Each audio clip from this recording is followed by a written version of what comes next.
गुरु पद कंद कृपा सिंधु नर रूप हरे महामोहतम पुंज जासु बचन रवि करणी कर। मेरा मुझ में कुछ नहीं, मेरा मुझ में कुछ नहीं, जो कुछ है गुरु तो तेरा तुझको सौंपते क्या लागेगा गुरु मोर। और व्यक्त में मंच पर विराजमान ब्रह्मलीन सद्गुरुदेव भगवान के श्री चरणों में मेरा कोटि कोटि सा नमन। एवं व्यक्त रूप में मच्छीवाड़ा साहब से आए हुए स्वामी पूरन चेतन जी महाराज के कमल चरणों में मेरा प्रणाम। एवं यत्र तत्र से आए हुए सत्संग प्रेमी सज्जन भी भक्ति मती माता एवं बहनों के चरणों में मेरा प्रणाम। आज सबसे पहले तो हम लोगों का इतना सौभाग्य है जो यह नव वर्ष के आज उपलक्ष्य में हम लोग सत्संग में बैठे हैं और सत्कर्म का काम हो रहा है। बहुत जगह तो आज न जाने क्या क्या होगा, मजीरा पान शराब फलना चिलना, लेकिन आज यह जो है सत्य का कर्म शुरुआत हुई है। तो गुरु महाराज के शरण में ये सब दिन हम लोगों को मिलता रहे, ऐसा गुरु महाराज हम लोग को सौभाग्य प्राप्त करने का अवसर दिया है। और आज हम लोग पवित्र ग्रंथ से पाठ भी हो रहे थे। बड़े भाग मानुष तन पावा असुर दुर्लभ सद ग्रंथ ही गावा। सब ग्रंथ यही गाते हैं कि यह मनुष्य का जो शरीर मिला है बड़े भाग्य से मिला है। लेकिन बड़े भाग तो तब होगा और तब कहलाएंगे जो कुछ अच्छे कर्म करेंगे। बहुत बड़ा हाथी का शरीर होता है, लेकिन हाथी तन पावा ऐसा कोई भी ग्रंथ में नहीं लिखा है। बड़े भाग मनुष्य तन पावा। यह मनुष्य का विशेषता क्या है? अभी रामचरितमानस में पाठ में हम लोग श्रवण कर रहे थे जो देवता भी इस मानव शरीर के लिए ललायित है। क्यों?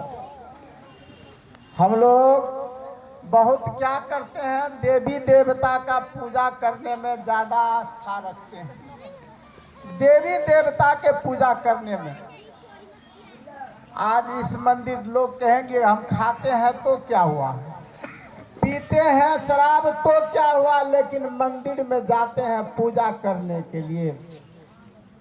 लेकिन यहाँ शास्त्र क्या कह रहा है सो सुनिए। शास्त्र कह रहा है जो देवता भी यहाँ इस मनुष्य शरीर के लिए ललायित है। तो हम लोग तो इस मनुष्य का शरीर पा चुके हैं, फिर हम लोग इधर उधर का पूजा क्यों? यहाँ गुरुर ब्रह्मा गुरुर विष्णु गुरुर देव महेश्वर परम ब्रह्म तस्मै श्री गुरुवे नमः।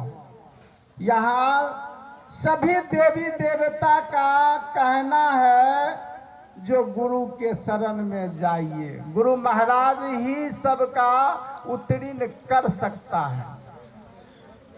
तो फिर देवी देवता कहाँ से आ गया? क्यों? तो देवी देवता भी यह मनुष्य शरीर के लिए अभी हम लोग रामचरितमानस के पाठ में श्रवण कर रहे थे। सभी ललायित हैं।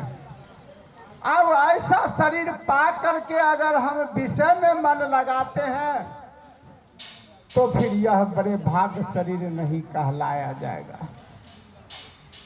साधन धाम मोक्ष कर द्वारा अब पाई न जेही परलोक सभारा। यह शरीर साधनों का घर और मोक्ष का द्वार बतलाया गया है।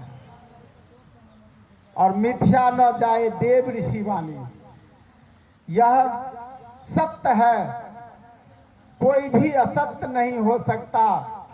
जितने भी ग्रंथ लिखा गया सतयुग में लिखा गया था, जो द्वापर में रामचंद्र वनवास जाएंगे, राजा दशरथ की मृत्यु होगी, हो करके रहा, लिखा था द्वापर में। यह सतयुग में ही लिखा गया था। द्वापर में आकर के महाभारत होगा, बहुत जदुवंशी के नाश हो जाएंगे। वे हो करके रहा, कोई टाल नहीं सका। तो आज भी सत्य है। जो संत लोग हम लोग को आते हैं, ये देखिए कहाँ से आए हैं, मछीवाड़ा साहब से आए हैं बाबा। अभी तो हम वचनबद्ध हैं, हमें समय दिया इसलिए बोल रहे हैं, लेकिन अभी बाबा आए हैं हम लोग को कल्याण करने के लिए। संत महात्मा लोग आते हैं जो भूल गए हैं उसे याद दिलाने के लिए। जो भूलो मत, और जो कुछ भूल भी गए हैं तो याद दिला देंगे। इसलिए संत महात्मा लोग आकर के हम लोगों को क्या करते हैं, तो चेताते हैं। कबहू के करी करुणा नर देही, देत ईश बिनु हेतु सनहि। बड़े परमात्मा के जब कृपा होती है, वो भी कम नहीं, बहुत अधिक जो परमात्मा की कृपा होती है, तब जाकर के यह मनुष्य का शरीर मिलता, ऐसे नहीं मिलता है। और ऐसा शरीर पा करके हम व्यर्थ गमा दें, कोई अच्छा कर्म नहीं कर सके, तो फिर क्या कहना इस शरीर का। वहां भी जाकर के इस सरकार को कोई दरकार नहीं है, लेकिन जो सरकार हमारा यह सृजन करके भेजा है, यह मनुष्य का शरीर दे करके भेजा है, और जिस दिन वहां जाएंगे यमराज का मुंगरी पड़ेगा हम लोगों के ऊपर। बहुत कर्म करने के पश्चात यह शरीर मिला था तुम लोगों को, लेकिन तुमने क्या करके आया वहां से, यूं ही व्यर्थ गमा करके आया। तब वहां क्या जवाब देंगे, जब वहां हम लोगों को यमराज का मार पड़ेगा। इसलिए संत महात्मा लोग आते हैं हम लोगों को जगाने के लिए। और जो हमारे संत सदगुरु अभी देख रहे हैं, अब समझ लीजिए वो प्रत्यक्ष है, ऐसा नहीं समझिएगा सिर्फ तस्वीर में है। गुरु महाराज हर जगह हर समय पल पल के खबर रखने वाले एक गुरु महाराज हैं, जो हमेशा ख्याल रखता है हम लोगों के लिए। इस शरीर में 3 सीढ़ी लगी हुई है, कहीं बाहर नहीं। इसी शरीर में तीनों सीढ़ी लगी हुई है। कहाँ के लिए? नरक जाने के लिए, स्वर्ग जाने के लिए और मोक्ष जाने के लिए। तीनों जगह के सीढ़ी हमारे अंदर लगी हुई है। उस सीढ़ी पर चढ़ने के लिए युक्ति हमारे गुरु महाराज बतलाते हैं। और यहाँ भी जिनको दीक्षा लेना हो, युक्ति जानना हो, तो कल सवेरे स्वामी पूरनचेतन जी महाराज से प्राप्त कर सकते हैं आप लोग। ऐसे व्यक्ति के, ऐसे गुरु के शरण में हम लोग, इसके छत्र छाया में हम लोग अगर सुरक्षित नहीं रहेंगे तो कहीं नहीं रह सकते। यह प्रमाण है, असत्य नहीं सत्य है। इसलिए हम लोगों को चाहिए जो कौन सा सीढ़ी पर चढ़ेंगे वो तय मुझे करना पड़ेगा, इसके लिए कोई और नहीं तय करेंगे। जैसे भोजन हम करेंगे तो सिर्फ पेट भी हमारा ही भरेगा, अन्यथा और किसी का पेट नहीं भर सकता। उसी प्रकार से भक्ति भी स्वयं करना पड़ेगा। ऐसा नहीं जो बेटा भक्ति कर रहा है और पिताजी उस पर ऐश कर लेंगे, उसी के सहारे पार हो जाएंगे, ऐसा नहीं हो सकता, क्योंकि जो खाएंगे पेट उसी का भरेगा।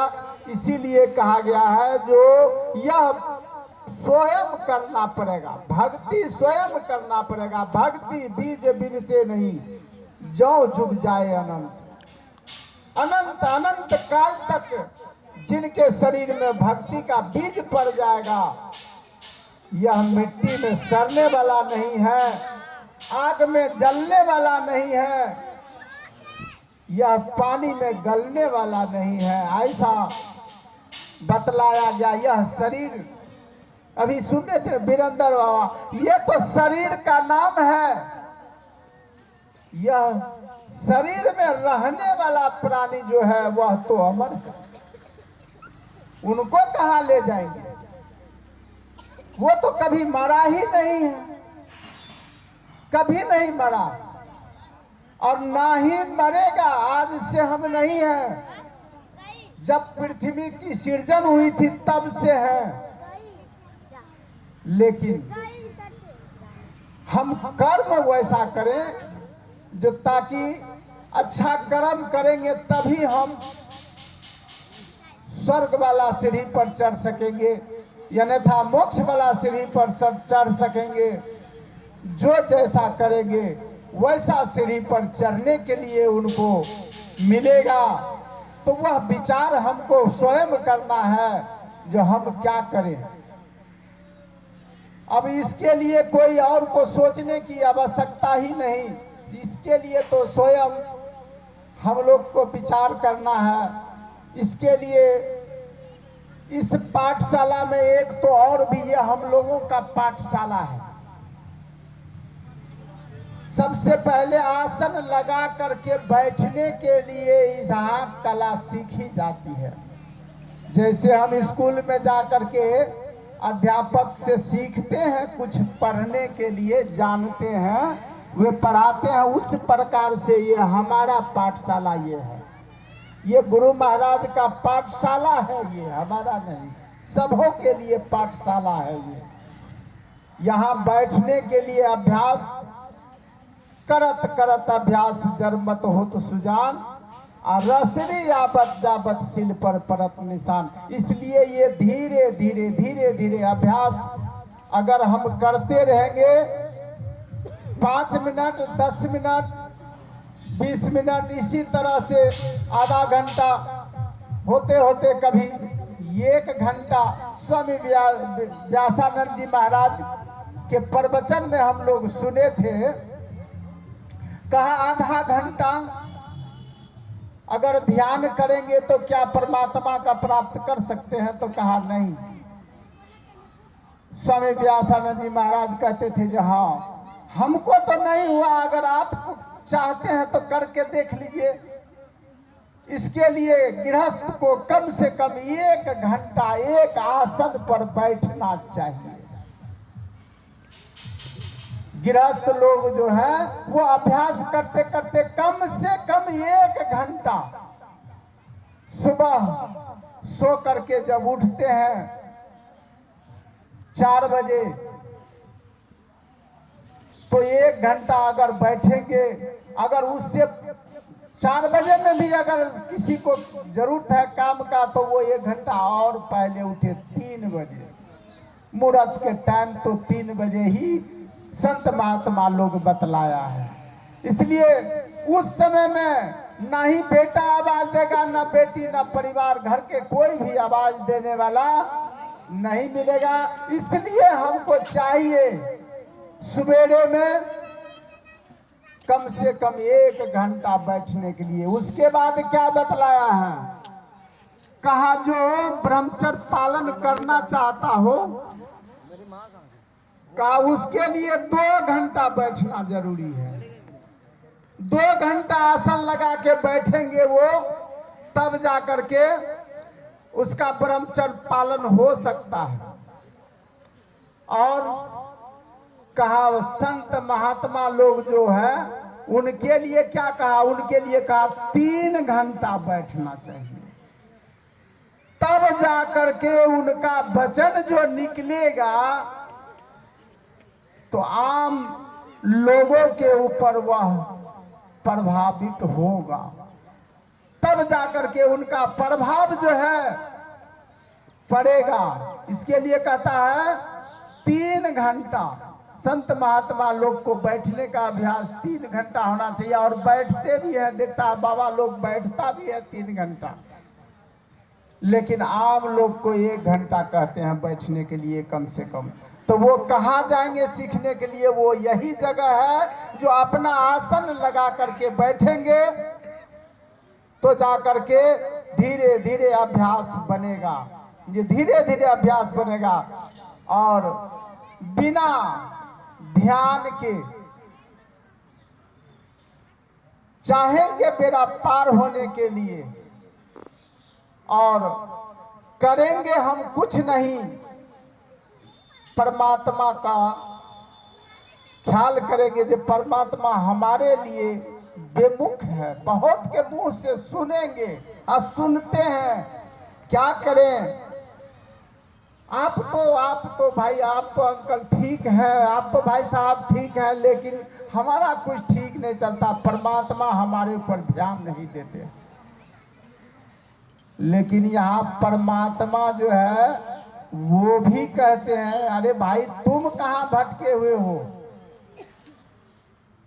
तुम कहते हो मेरे ऊपर दया नहीं करते हैं। दया का अर्थ क्या होता है? दो या का दया, सिर्फ 2 ही अक्षर है। कहते हैं उनको उल्टा दीजिए, या का दो याद। तुमने याद नहीं किया, हम क्या सुनेंगे? यहाँ एक घर में अगर कोई 10 सदस्य है तो 10 को खुश नहीं रख सकते। और परमात्मा जो है उनके लिए तो कितना करोड़ लोग हैं, क्या कहना है उनके लिए, कितना पर ख्याल ऐसे रखेंगे।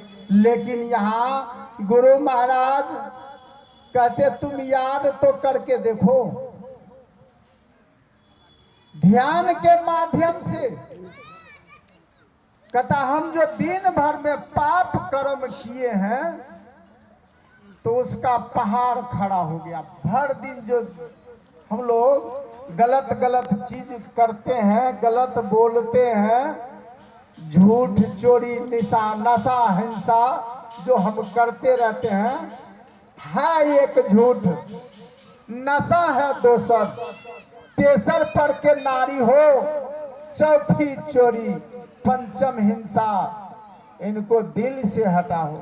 कहते इनको दिल से निकाल दीजिए, और निकाल देंगे तब क्या होगा? तब परमात्मा जो है वो खुश हो जाएंगे। और जब खुश हो जाएंगे तो कहता है जैसे पहाड़ के समान पाप का जो है पहाड़ खड़ा है, तो कहते हैं उसी पहाड़ को गलाने के लिए क्या करना है? तो गुरु महाराज का ध्यान करके जप करके उससे भी बड़ा पहाड़ खड़ा कर। पहाड़ पे अगर राई का दाना फेंकेंगे, पहाड़ का कुछ नहीं बिगड़ेगा। कहा उस पहाड़ से, पाप का पहाड़ जो है उससे भी बड़ा पहाड़ बना दो जाप करके। गुरु महाराज जो क्रिया बतलाते हैं हम लोगों को दीक्षा देते के समय, कहता वैसा पहाड़ खड़ा करना है तो सिर्फ जाप से खड़ा कर दो, वैसा पहाड़ खड़ा कर दो जो ताकि टकराए तो चूर चूर हो जाए। इसीलिए कहा गया है संत के दर्शन से मात्र संत के दर्शन से मात्र पाप का क्षय हो जाता है, ऐसा बतलाया गया है संत महात्मा लोग के मुखारबिंद से हम लोग सुनते आए हैं। जो पाप का क्षय हो जाता है, ऐसे संत महात्मा के शागिर्द में हम लोग बैठे हुए हैं, लेकिन हम लोग कर नहीं पाते, कर नहीं सकते। हमारे आज हम लोग सुन रहे थे सत्संग में, सवेरे के सत्संग में, जो यह गंगा को जो लाने के लिए भागीरथी जी गए थे ना, तब गंगा जी बोले हम धरती पर नहीं जाएंगे। ये गंगा माता जो है ये आने से कतराते थे, कहते थे जो हम धरती पर नहीं जाएंगे। क्यों? तो धरती के ऊपर बहुत पापी लोग आएंगे हमारे में स्नान करने के लिए, मुझे गंदा कर देंगे, मुझे पाप का भागी बना देगा, यह गंगा कह रही थी। लेकिन वहां पर क्या बोले, जो कोई बात नहीं, अगर पापी आप में नहा करके वो धुल करके अगर जो यदि आप दूषित हो जाएंगे तो उसके लिए आपको भी साफ करने के लिए हम दे देंगे, आप भी पवित्र हो जाएंगे। ऐसा चीज वहां पर प्रकट होगा। कहा ऐसा कौन सा चीज है जो प्रकट होगा जो हम पवित्र हो जाएंगे? कहा संत महात्मा लोग का जब चरण पड़ेगा ना, तब आप पवित्र हो जाएंगे। ऐसे संत हमारे यहाँ आए हुए हैं, पूरन चेतन जी महाराज, है ना। अब इससे बड़ा क्या हो सकता है? जानिए जरा, जो गंगा को पवित्र करने वाले यहाँ संत पधारे हुए हैं, तो हम लोगों को क्या चाहिए? हम लोगों को चाहिए यही चीज, जो हम लोग भी ऐसा कर्म करें जो ताकि पवित्र रहें, ऐसा कर्म करें जो पवित्र हमेशा के लिए पवित्र बना रहे। पवित्र के लिए जो है करना तो पड़ेगा, कुछ नहीं करने का तो क्या कहना है। यह शरीर जो है, शरीर हम लोगों को बड़ा अनमोल बतलाया गया है, बहुत अनमोल, जिसका कोई मोल नहीं दे सकता, वैसा मोल का यह शरीर है। बहुत लोग क्या कहते हैं, अभी हमारा उम्र ही क्या हुआ है। उम्र होगा ना, करेंगे, सत्संग भी करेंगे, लेकिन उम्र होने पर।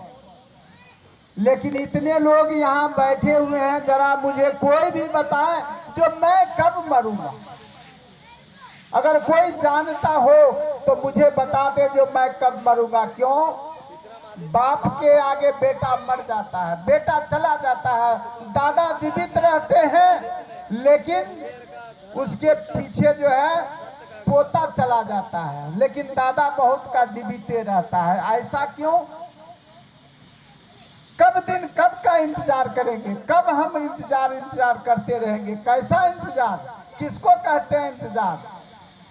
जितना इंतजार करेंगे उतना हम पीछे जाएंगे। पीछे नहीं जाना चाहिए, हमको तो आगे जाना है। आगे के राह पर चलकर हम क्या करेंगे वह हमें स्वयं फैसला लेना पड़ेगा। और ये तो याद जरूर रखिए, जो गुरु महाराज के शरण में जो नहीं आए हैं तो उनके लिए जीवन व्यर्थ है। जो दीक्षा प्राप्त नहीं किए हैं तो मैं नहीं, शास्त्र कहता है वह जीवन व्यर्थ है, पवित्र नहीं है वह जीवन। सपोज कीजिए आप, हम क्या करते हैं, एक छोटा सा मंदिर बनाते हैं, छोटा सा मंदिर बनाते हैं हम, और उसमें पूजा करने के लिए जाते हैं और कहते हैं क्या यहाँ भगवान है? अवश्य है, पर क्यों है वहां और हमारे पास क्यों नहीं? तो वह जो है वह पवित्र इसलिए है कि वहाँ गलत चीज की सेवन नहीं होती है। उस पूजा घर में आप किसी प्रकार के दारू शराब नशा यानी बहुत सा ऐसा नाम लेने के लिए तो बहुत है, जो भी गलत चीज है उसके अंदर हम प्रवेश नहीं होने देते हैं। इसलिए वहाँ वह जगह पवित्र है, तो परमात्मा की वास है वहाँ। अगर हम भी इस को मंदिर बना दें जिस तरह से वो हमारा बनाया हुआ मंदिर है, यह तो परमात्मा का बनाया हुआ मंदिर है। इसे भी अगर मंदिर बना दें तो यहाँ भी परमात्मा की वास होगी। कहाँ? हम में, तुम में, खड़े खंभ में, जहाँ पाएंगे वहाँ परमात्मा मिलेगा। ऐसा नहीं जो सिर्फ हम ही में मिलेगा और में नहीं मिलेगा, ऐसा नहीं कहा गया है। हम में, तुम में, खड़े खंभ में, सब में।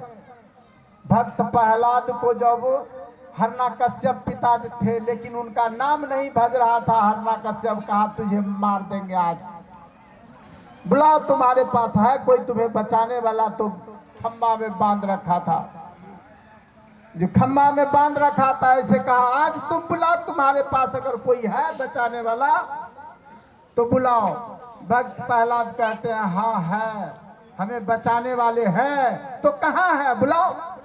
कहा हम में और तुम में, खड़े खंभ में। कहता वो कहाँ नहीं है, सर्वत्र है। अब कहा तो ठीक है बुलाओ। जैसे हिरण्यकश्यप मारना चाहा कि वैसे खंबा फाड़ करके प्रकट हुए और हिरण्यकश्यप को जो है जा करके उसको मृत्यु के गोद में सुला दिए। हिरण्यकश्यप को इसलिए बहुत अत्याचार करते थे, जो क्यों करते थे तो उनको वरदान मिला हुआ था, तो हम न तो दिन में मरेंगे न ही रात में मरेंगे, नहीं अस्त्र से मरेंगे नहीं शस्त्र से मरेंगे, किसी चीज से नहीं मरेंगे। इसलिए वो बहुत अत्याचार करते थे।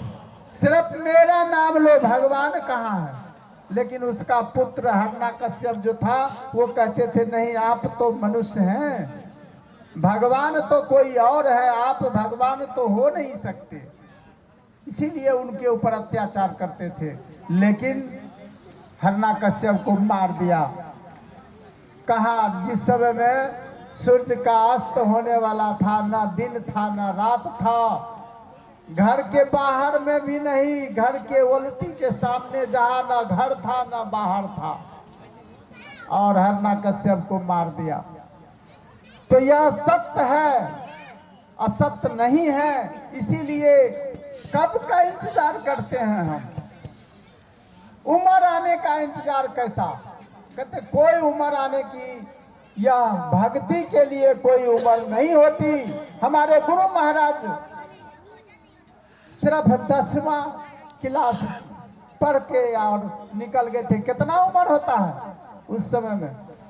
तब ये निकल गए, हॉल में परीक्षा देते देते परीक्षा दिए और वहीं से निकल गए, घर नहीं गए। हमारे गुरु महाराज, क्या चीज का कमी था गुरु महाराज को? भगवान कोई चीज का कमी दिए हुए थे? कोई चीज का कमी नहीं था। लेकिन अब हम लोग उसके सामने में, अभी जो गुरु महाराज जो बने तो हम ही लोग कम हैं। भले 2 पुत्र 2 पुत्रियां, लेकिन गुरु महाराज को देखो, लाखों कैसे कहेंगे, करोड़ों में कहिए, करोड़ों पुत्र पुत्रियां गुरु महाराज को। कहा नहीं आज सत्संग हो रहा, कौन सा? शायद कोई जिला छूटा नहीं होगा, गांव भले छूट गए हो, लेकिन हर जिला में आज सत्संग हो रहा है। सभी गुरु महाराज का पुत्र ही है। अब बताइए, गुरु महाराज का कमी तब भी नहीं था, और तब तो क्या, तब से अब ज्यादा है, अब ज्यादा है। तो ऐसे संत सदगुरु के शरण में हम लोग हैं, और हम ज्यादा समय नहीं लेते हुए बाबा जी के मुखारबिंद से सुनेंगे हम लोग तो ज्यादा लाभ होगा। बोलिए प्रेम से श्री सद्गुरु महाराज की जय।